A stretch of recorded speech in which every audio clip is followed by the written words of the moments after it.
여러분 안녕하십니까? 7월 9일 수요일 뉴스데이 시작합니다. 미국 트럼프 대통령이 어제는 상호 관세율을 통보하더니 오늘은 방위비 분담금 문제를 꺼냈습니다. 1년에 100억 달러, 우리 돈으로 약 13조 7천억 원을 내야 한다고 했는데 현 지불 비용보다 무려 9배에 가까운 금액을 더 내라고 압박한 겁니다. 워싱턴 김재용 특파원이 보도합니다. 백악관에서 강요 회의를 공개리에 연 트럼프 대통령은 한국 방위비 얘기를 꺼냈습니다. 부유한 나라인데 주한미군 주둔비를 매우 적게 지불한다며 1년에 100억 달러, 우리 돈 13조 7천억 원은 내야 한다고 주장했습니다. 한미 간 합의된 내년도 주둔비 분담금 1조 5천억 원보다 무려 9배에 가까운 돈을 내라는 요구입니다. You know, I said to South Korea as an example, we give you free military essentially, very little. And I think you should pay us $10 billion a year. 100억 달러 얘기는 그동안 수시로 꺼내왔던 요구지만 이번엔 한국을 미국이 재건했다고 발언하며 압박 수위를 더 높였습니다. But we rebuilt South Korea. We stayed there. It's okay. We rebuilt it and we stayed there. And they pay us very little for the military. 주한미군 주둔비는 인건비와 시설비 등 주둔에 필요한 비용인데 100억 달러라는 규모는 전체 비용을 전부 충당하고도 남는 금액입니다. 이 때문인지 28,500명 선인 주한미군 인원도 또다시 1.5배 이상 과장해 언급했습니다. We have 45,000 soldiers in South Korea. We have 45,000 soldiers in Germany, 52,000 actually. 인원과 비용 모두를 크게 부풀리는 건 사실상 공짜로 주둔하는 것 이상의 의도로 해석될 수도 있는 부분입니다. 결국 실현 불가능한 주장을 공개리에 꺼낸 건 매번 강조해온 통합협상, 즉 통상과 안보 문제를 묶어서 압박하고 최대한 받아내겠다는 의도 때문이란 해석이 나옵니다. 워싱턴에서 MBC 뉴스 김재용입니다. 트럼프 대통령의 요구는 이뿐만이 아니었습니다. 관세를 매길 제품을 추가했는데 일단 구리 제품에 50%의 품목 관세를 더하고 우리나라 최대 수출품인 반도체와 의약품 등 다른 품목들에 대한 관세도 이르면 이달 말에 결정하겠다고 예고했습니다. 뉴욕에서 나세용 특파원입니다. 14개 나라에 대한 상호 관세 사안을 공개한 지 하루 만에 트럼프 대통령이 이번엔 새 품목 관세를 꺼내들었습니다. 미국으로 수입하는 구리 제품에 약 50% 관세를 일괄 부과하겠다는 겁니다. 발효 시점은 이달 말이 될 것으로 알려졌습니다. We did steel, as you know, they're 50%.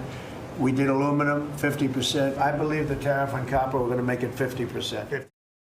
트럼프 대통령은 또 반도체와 의약품 등 여러 품목에 대한 관세도 곧 발표할 것이라고 예고했습니다.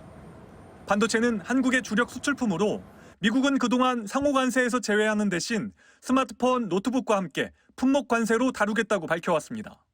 하워드 러트닉 상무부 장관은 언론 인터뷰에서 이달 말까지 반도체와 의약품에 대한 상무부 조사가 끝나면 트럼프 대통령이 결정할 것이라고 설명했습니다. 반도체 관세의 수준과 대상 범위 등 구체적인 언급은 없었습니다. 다만 의약품의 경우 트럼프 대통령이 직접 미국으로 공장을 옮길 유예 기간을 1년 내지 1년 반 준 뒤 최고 200% 관세를 물릴 수 있다고 엄포를 놓았습니다. If they have to bring the pharmaceuticals into the country, the drugs and other things into the country, they're going to be tariffed at a very, very high rate, like 200%. 의약품 주요 수출국인 EU를 압박하기 위해 비상식적인 초고율 품목 관세를 꺼내든 것으로 풀이됩니다.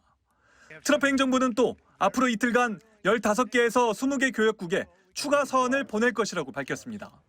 뉴욕에서 MBC 뉴스 나세웅입니다. 지난 3월 법원의 구속 취소로 자유의 몸이 됐던 윤석열 전 대통령은 특검의 구속영장 청구로 다시 한번 구속 갈림길에 섰습니다. 유서영 기자입니다. 서울중앙지법은 오후 2시 15분 윤석열 전 대통령의 구속영장 신문을 엽니다. 윤 전 대통령은 서초동 자택에서 차량을 탄 채 법원으로 이동해 영장 법정 앞 지상 출입구로 걸어 들어갈 예정입니다. 신문이 열리는 321호 법정은 파면 이후 구속된 박근혜 전 대통령도 거쳐갔습니다. 박 전 대통령 때와 달리 취재진이 가까이 접근해 질문하는 것도 허용됩니다. 예정대로 윤 전 대통령이 출석한다면 재판을 맡은 영장 전담 판사 앞에서의 최후 진술 기회도 주어집니다. 다만 내란 특검법은 수사 대상 사건 재판을 공개하도록 하고 있는데 법원은 아직 공개 여부를 밝히지 않았습니다. 영장 발부 여부를 가릴 쟁점은 사안의 중대성, 또 증거 인멸과 도주 가능성입니다.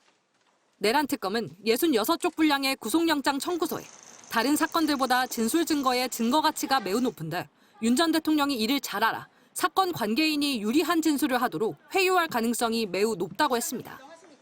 특검은 또 윤 전 대통령이 혐의를 계속해서 부인하고 있는 점도 강조할 걸로 보입니다. 하지만 윤 전 대통령 측은 주요 혐의인 체포영장 집행 저지와 관련해 한 차례 법원의 구속 취소 결정이 있었다는 점을 부각시키고 특검의 소환에 응하고 있어 구속이 필요하지 않다는 주장을 펼칠 걸로 보입니다. 신문을 마친 뒤 윤 전 대통령은 서울구치소에서 대기할 가능성이 높습니다. 결과는 이르면 밤늦게 나올 전망입니다. 영장이 발부되는 즉시 전직 대통령으로서 받던 경호는 일체 중단되며 당장 목요일로 예정된 내란 혐의 재판에도 구속 상태로 출석하게 됩니다. MBC 뉴스 유선입니다. 어제 서울의 낮 기온이 37.8도로 7월 상순 기준 가장 높은 기온을 기록했습니다. 낮 최고 기온이 40도를 넘어서는 곳들도 등장하면서 전국 곳곳에 폭염특보가 내려졌는데요. 저녁 무렵엔 서울 서남권을 중심으로 기습폭우가 쏟아져 퇴근길 피해가 잇따랐습니다. 구나연 기자입니다. 더위의 중심이 동쪽에서 서쪽 지역으로 옮겨갔습니다. 지금까지 북태평양 고기압 가장자리를 따라 불어오던 남서풍이 오늘부터는 동풍으로 바뀐 겁니다. 동풍은 동쪽의 더위는 식히는 반면 태백산맥을 넘는 과정에서 데워지면서 서울을 비롯한 서쪽의 열기를 더하고 있습니다. 경기도 광명은 40.2도, 파주와 안성도 40도를 넘어서며 올여름 최고 기온을 경신했습니다. 서쪽 지역의 이 같은 맹렬한 폭염 기세는 이번 주 후반까지 이어질 것으로 보입니다.